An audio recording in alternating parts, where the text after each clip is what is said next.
ನಮಸ್ಕಾರ. ಜೀವನ ಅಂದ್ರೆ ಸುಮ್ಮನೆ ಒಂದು ಸ್ಥಿತಿ ಅಲ್ಲ, ಅದೊಂದು ನಿರಂತರವಾಗಿ ನಡೆಯುವ ವಿಸ್ಮಯಕಾರಿ ಪ್ರಕ್ರಿಯೆಗಳ ಸರಮಾಲೆ. ಬನ್ನಿ, ಇವತ್ ನಾವು ಪ್ರತಿಯೊಂದು ಜೀವಿ ಬದುಕಿಯುಳಿಯೋಕೆ ಯಾವೆಲ್ಲ ಸವಾಲುಗಳನ್ನು ಎದುರಿಸಬೇಕು ಮತ್ತು ಪ್ರಕೃತಿ ಅದಕ್ಕೆ ಎಂತಹ ಅದ್ಭುತ ಪರಿಹಾರಗಳನ್ನು ಕೊಂಡುಕೊಂಡಿದೆ ಅಂತ ನೋಡೋಣ. ಹಾಗಾದ್ರೆ ಶುರು ಮಾಡೋಣ. ಒಂದು ಸಣ್ಣ ಬ್ಯಾಕ್ಟೀರಿಯಾದಿಂದ ಹಿಡಿದು ಒಂದು ದೈತ್ಯ ತಿಮಿಂಗಳದವರೆಗೂ ಪ್ರತಿಯೊಂದು ಜೀವಿಯೂ ಕೆಲವು ಮೂಲಭೂತ ಸವಾಲುಗಳನ್ನ ಎದುರಿಸಲೇಬೇಕು.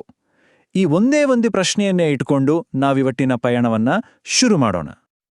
ನೋಡಿ, ಮೂಲಭೂತವಾಗಿ 4 ದೊಡ್ಡ ಸವಾಲುಗಳಿವೆ: ಶಕ್ತಿ, ಸಾಗಾಟ, ವಿನಿಮಯ ಮತ್ತು ತ್ಯಾಜ್ಯ ನಿರ್ವಹಣೆ.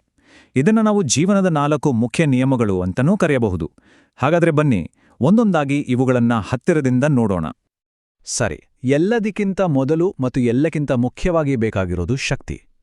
ಒಂದು ಗಾಡಿ ಓಡಾಡಕ್ಕೆ ಹೇಗೆ ಪೆಟ್ರೋಲ್ ಬೇಕೋ ಹಾಗೆ ಪ್ರತಿಯೊಂದು ಜೀವಿಯೂ ತನ್ನ ಕೆಲಸ ಮಾಡೋಕೆ ಶಕ್ತಿ ಬೇಕೇ ಬೇಕು. ಹಾಗಾದ್ರೆ ಈ ಶಕ್ತಿ ಎಲ್ಲಿಂದ ಸಿಗುತ್ತೆ? ಜೀವಿಗಳು ಇದನ್ನ ಹೇಗೆ ಬಳಸ್ಕೊಳ್ತವೆ? ಇದುವೇ ನಮ್ಮ ಮೊದಲ ಚಾಲೆಂಜ್. ಸಸ್ಯಗಳು ಈ ಶಕ್ತಿಯ ಸಮಸ್ಯೆಗೆ ಒಂದು ಅದ್ಭುತವಾದ ಉಪಾಯ ಕಂಡಿಡಿದಿವೆ. ಅವು ಸೂರ್ಯನಿಂದ ನೇರವಾಗಿ ಶಕ್ತಿಯನ್ನ ದ್ಯುತಿಸಂಶ್ಲೇಷಣೆ ಅನ್ನೋ ಪ್ರಕ್ರಿಯೆ ಮೂಲಕ ಹಿಡಿದಿಟ್ಕೊಳ್ತವೆ. ಇದು 3 ಸರಳ ಹಂತಗಳಲ್ಲಿ ನಡೆಯುತ್ತೆ. ಮೊದಲನೇದಾಗಿ, ಕ್ಲೋರೋಫಿಲ್ ಸೂರ್ಯನ ಬೆಳಕನ್ನ ಹೀರಿಕೊಳ್ಳುತ್ತೆ. ಆಮೇಲೆ ಆ ಬೆಳಕಿನ ಶಕ್ತಿಯನ್ನ ರಾಸಾಯನಿಕ ಶಕ್ತಿಯಾಗಿ ಬದಲಾಯಿಸುತ್ತೆ. ಕೊನೆಗೆ ಇದೇ ಶಕ್ತಿಯನ್ನ ಬಳಸಿ ತನಗೆ ಬೇಕಾದ ಊಟನೇ ತಯಾರಿಸ್ಕೊಳ್ಳುತ್ತೆ. ಎಷ್ಟು ಸಿಂಪಲ್ ಅಲ್ವಾ? ಶಕ್ತಿಯನ್ನ ತಯಾರಿಸೋದು ಯುದ್ಧದ ಅರ್ಧ ಭಾಗ ಗೆದ್ದ ಹಾಗೆ ಅಷ್ಟೇ. ಅಂದ್ರೆ ಶಕ್ತಿಯನ್ನ ಉಂಡಾಕಿ ಇಟ್ರೆ ಸಾಲ್ದು, ಅದನ್ನ ಬಳಸ್ಕೊಳ್ಳೋಕೆ ಬಿಡುಗಡೆ ಮಾಡ್ಬೇಕಲ್ವಾ? ಆ ಪ್ರಕ್ರಿಯೆಯೇ ಉಸಿರಾಟ. ಇದು ಶಕ್ತಿ ಉತ್ಪಾದನೆ ಅನ್ನೋ ನಾಣ್ಯದ ಇನ್ನೊಂದು ಮುಖ ಇದ್ದ ಹಾಗೆ. ಶಕ್ತಿ ಬಿಡುಗಡೆ ಮಾಡೋಕೆ 2 ಮೇನ್ ದಾರಿಗಳಿವೆ. ಆಮ್ಲಜನಕ ಇದ್ದಾಗ ನಡೆಯೋದೇ ವಾಯುವಿಕ ಉಸಿರಾಟ. ಇದು ಮ್ಯಾರಥಾನ್ ಓಟಗಾರನ ಹಾಗೆ ನಿಧಾನ ಆದ್ರೂ ತುಂಬಾನೇ ಜಾಸ್ತಿ ಶಕ್ತಿಯನ್ನ ಕೊಡುತ್ತೆ. ಇನ್ನು ಆಮ್ಲಜನಕ ಇಲ್ಲದಿದ್ದಾಗ ನಡೆಯೋದೇ ಅವಾಯುವಿಕ ಉಸಿರಾಟ. ಇದು ಸ್ಪ್ರಿಂಟರ್ ಇದ್ದ ಹಾಗೆ ಫಾಸ್ಟಾಗಿ ಶಕ್ತಿ ಕೊಡುತ್ತೆ, ಆದರೆ ಕಡಿಮೆ ಪ್ರಮಾಣದಲ್ಲಿ. ಇಲ್ಲಿ ಆಮ್ಲಜನಕ ಇದೆಯಾ ಇಲ್ವಾ ಅನ್ನೋದೇ ಗೇಮ್ ಚೇಂಜರ್. ಈಗ ಈ ಟೇಬಲ್ ನೋಡಿ, ಇದು ಎಷ್ಟು ಅದ್ಭುತವಾಗಿದೆ ಅಂದ್ರೆ, ಪೈರುವೇಟ್ ಅನ್ನೋ ಒಂದೇ ಅಣು ಜಾಗ ಮತ್ತೆ ಪರಿಸ್ಥಿತಿ ಬದಲಾದ ಹಾಗೆ ಅದರ ಕಥೆನೇ ಬದಲಾಗತ್ತೆ. ಮೈಟೊಕಾಂಡ್ರಿಯಾದಲ್ಲಿ ಆಕ್ಸಿಜನ್ ಸಿಕ್ಕಾಗ ಅದು ಅಧಿಕ ಶಕ್ತಿಯ ಕರೆನ್ಸಿಯಾದ ATP ಅನ್ನು ಕೊಡುತ್ತೆ. ಅದೇ ನಮ್ಮ ಸ್ನಾಯುಗಳಲ್ಲಿ ಆಕ್ಸಿಜನ್ ಕೊರತೆಯಾದಾಗ ಲ್ಯಾಕ್ಟಿಕ್ ಆಮ್ಲವಾಗಿ ಬದಲಾಗತ್ತೆ. ಯೀಸ್ಟ್ನಲ್ಲಂತೂ ಅದು ಎಥನಾಲ್ ಆಗಿ ಪರಿವರ್ತನೆ ಆಗುತ್ತೆ. ಒಂದೇ ಅಣು 3 ವಿಭಿನ್ನ ಫಲಿತಾಂಶ. ಸರಿ, ಈಗ ಶಕ್ತಿ ಸಿಕ್ಕಾಯ್ತು, ಊಟನೂ ರೆಡಿ ಆಯ್ತು. ಆದ್ರೆ ಇದನ್ನೆಲ್ಲ ದೇಹದ ಮೂಲೆ ಮೂಲೆಗೆ ತಲುಪಿಸೋದೇಗೆ? ಇದೇ ನಮ್ಮ ಮುಂದಿನ ಸವಾಲು: ಸಾಗಾಟ. ಸಸ್ಯಗಳಲ್ಲಿ ಇದಕ್ಕೊಂದು ತುಂಬನೇ ಚಂದದ ವ್ಯವಸ್ಥೆ ಇದೆ. ಟೈಲಮ್ ಅನ್ನೋದು ಒನ್ ವೇ ವಾಟರ್ ಪೈಪ್ಲೈನ್ ಇದ್ದಾಗೆ ನೀರನ್ನ ಬೇರುಗಳಿಂದ ಎಲೆಗಳ ತನಕ ತಲುಪಿಸಿದೆ. ಇನ್ನು ಫ್ಲೋಯಮ್ ಅನ್ನೋದು ಫುಡ್ ಡೆಲಿವರಿ ಸರ್ವಿಸ್ ಇದ್ದಾಗೆ ಎಲೆಗಳಲ್ಲಿ ತಯಾರಾದ ಆಹಾರವನ್ನ ಸಸ್ಯದ ಎಲ್ಲಾ ಭಾಗಗಳಿಗೂ ಸಪ್ಲೈ ಮಾಡುತ್ತೆ. ಒಂಥರ ಪರ್ಫೆಕ್ಟ್ 2 ವೇ ಹೈವೇ ಇದ್ದಾಗೆ. ಪ್ರಾಣಿಗಳಲ್ಲಿ ಈ ವ್ಯವಸ್ಥೆ ಇನ್ನೂ ಹೆಚ್ಚು ಕಾಂಪ್ಲೆಕ್ಸ್. ಈ ಇಡೀ ಸಾರಿಗೆ ವ್ಯವಸ್ಥೆಯನ್ನ ಕಂಟ್ರೋಲ್ ಮಾಡೋದು ನಮ್ಮ ಮುಷ್ಟಿಯಗಳದ ಒಂದು ಸ್ನಾಯುವಿನ ಪಂಪ್, ಹೃದಯ. ದಿನಕ್ಕೆ ಸುಮಾರು 1 ಲಕ್ಷ ಸಲ ಬಡಿದುಕೊಳ್ತಾ ಇಡೀ ದೇಹಕ್ಕೆ ರಕ್ತವನ್ನ ಪಂಪ್ ಮಾಡೋ ಒಂದು ನಾನ್ ಸ್ಟಾಪ್ ಎಂಜಿನ್ ಇದು. ನಮ್ಮಂಥ ಜೀವಿಗಳಲ್ಲಿ ಇಮ್ಮಡಿ ರಕ್ತ ಪರಿಚಲನೆ ಅನ್ನೋ ಒಂದು ವಿಶೇಷ ವ್ಯವಸ್ಥೆ ಇದೆ.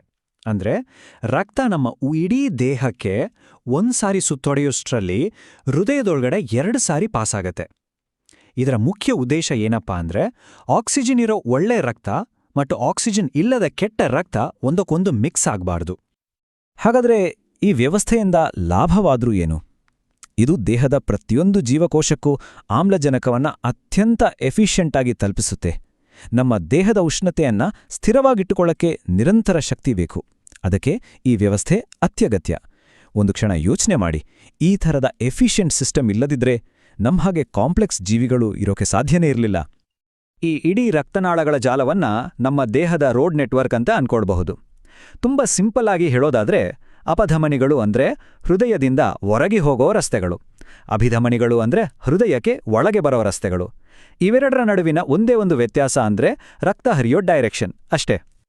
ಸರಿ, ಶಕ್ತಿ ಆಯ್ತು, ಸಾಗಾಟನೂ ಆಯ್ತು. ಈಗ ಜೀವಿಗಳು ತಮ್ಮ ಪರಿಸರದ ಜೊತೆ ಹೇಗೆ ಡೀಲ್ ಮಾಡ್ತಾವೆ? ಅಂದ್ರೆ ಬೇಕಾದ್ದನ್ನ ಒಳಗೆ ತಗೊಂಡು ಬೇಡವಾದ್ದನ್ನ ಹೊರಗೆ ಹಾಕೋದು ಹೇಗೆ? ಇದನ್ನೇ ವಿನಿಮಯದ ಸಮಸ್ಯೆ ಅನ್ನೋದು. ಸಸ್ಯಗಳ ಎಲೆಗಳ ಕೆಳಗೆ ನಮ್ಮ ಕಣ್ಣಿಗೆ ಕಾಣಿಸಿದಷ್ಟು ಸಣ್ಣ ಸಣ್ಣ ಗೇಟ್ಗಳಿವೆ. ಇವಕ್ಕೆ ಪತ್ರರಂಧ್ರ ಅಂತ ಹೆಸರು.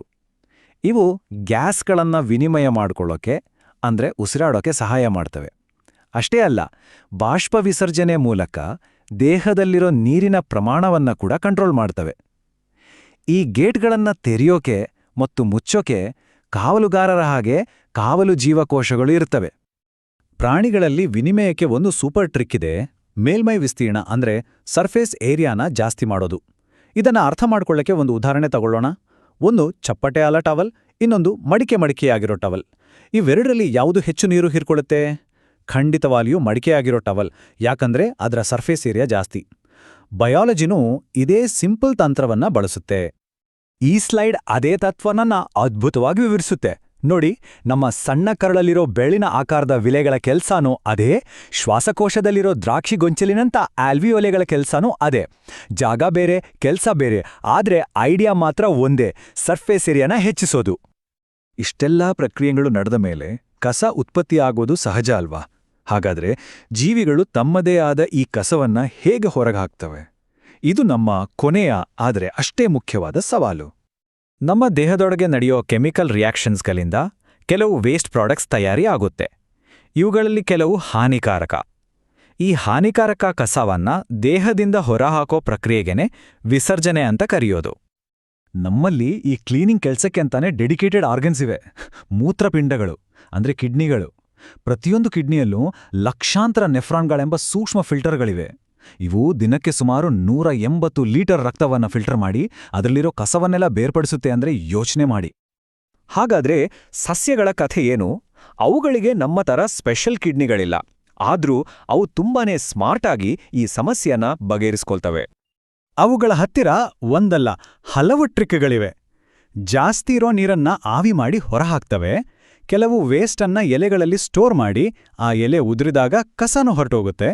ಇನ್ನು ಕೆಲವು ತ್ಯಾಜ್ಯವನ್ನ ಗಮ್, ರೆಸಿನ್ ತರಹ ಹಳೆ ಮರದ ಭಾಗಗಳಲ್ಲಿ ಶೇಖರಿಸಿಡ್ತವೆ. ಕೆಲವು ಸಲ ನೇರವಾಗಿ ಮಣ್ಣಿಗೆ ಬಿಟ್ಟುಬಿಡುತ್ತವೆ. ಎಂಥ ಜಾಣ್ಮೆ ಅಲ್ವಾ? ಹಾಗಾದ್ರೆ ನಾವು ಕೊನೆಗೆ ಅರ್ಥ ಮಾಡ್ಕೊಳ್ಬೇಕಾದ ಮುಖ್ಯ ವಿಷಯ ಏನಂದ್ರೆ, ಇವು ಯಾವೂ ಬೇರೆ ಬೇರೆ ಅಲ್ಲ, ಎಲ್ಲವೂ ಒಂದಕ್ಕೊಂದು ಹೆಣೆದುಕೊಂಡಿರುವ ಒಂದು ಅದ್ಭುತವಾದ ಜಾಲ. ಶಕ್ತಿ ಇಲ್ಲದೆ ಸಾಗಾಟ ಇಲ್ಲ, ಸಾಗಾಟ ಇಲ್ಲದೆ ವಿನಿಮಯ ಇಲ್ಲ, ವಿನಿಮಯ ಇಲ್ಲದೆ ವಿಸರ್ಜನೆ ಇಲ್ಲ. ಎಲ್ಲವೂ ಪರ್ಫೆಕ್ಟ್ ಆಗಿ ಸಿಂಕ್ ಆಗಿವೆ. ಈ ಎಲ್ಲ ಅದ್ಭುತ ಸಂಕೀರ್ಣ ವ್ಯವಸ್ಥೆಗಳನ್ನ ನೋಡಿದ ಮೇಲೆ ಒಂದು ಪ್ರಶ್ನೆ ಹಾಗೆ ಉಳಿಯುತ್ತೆ. ಜೀವ ಅನ್ನೋದು ಕೇವಲ ಈ ಎಲ್ಲಾ ಪ್ರಕ್ರಿಯೆಗಳ ಒಂದು ಮೊತ್ತಾನ, ಅಥವಾ ಇದೆಲ್ಲವನ್ನು ಮೀರಿದ ಬೇರೆ ಏನಾದ್ರೂ ಇದೆಯಾ? ಈ ಒಂದು ಯೋಚನೆಯೊಂದಿಗೆ ಇವತ್ತಿನ ಈ ಚರ್ಚೆಯನ್ನು ಮುಗಿಸೋಣ. ಈ ಬಗ್ಗೆ ಏನನ್ಸುತ್ತೆ?